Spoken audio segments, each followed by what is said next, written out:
Gospodarska kriza je ženske bolj prizadela kot moške, saj imajo že tako nižje dohodke, pogosteje izgubijo zaposlitev, bolj so tudi obremenjene z gospodinjstvom in vzgojo otrok, je še izpostavila Fajonova. Želela bi si, da bi ženske tu delovale tudi med seboj povezovalno in ne izključujoče, da bi si pomagale in pa predvsem, da bi bili pogoji ustvarjeni tako, da bi spodbujali ženske pri tem, da posegajo tudi po višjih položajih, po bolj odgovornih položajih.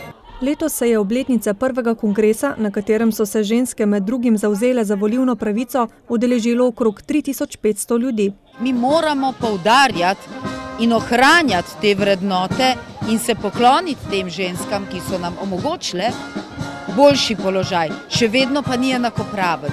Vidimo, kako je seksistična družba.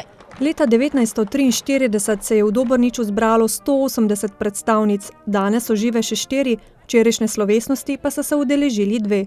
Tako se spominjata tistih dni. Iz splošne bolnice z Ljubljane smo dobili same rjuhe.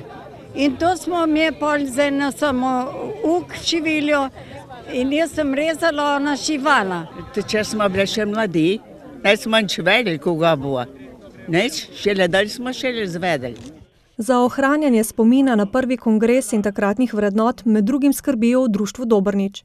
To se pravi, da vsi skupaj nekako živimo te vrednote in jih udejanjamo v življenju. Zato smo bili prav veseli, da so otroci tukaj tako lepo nastopili in to je tudi sporočilo.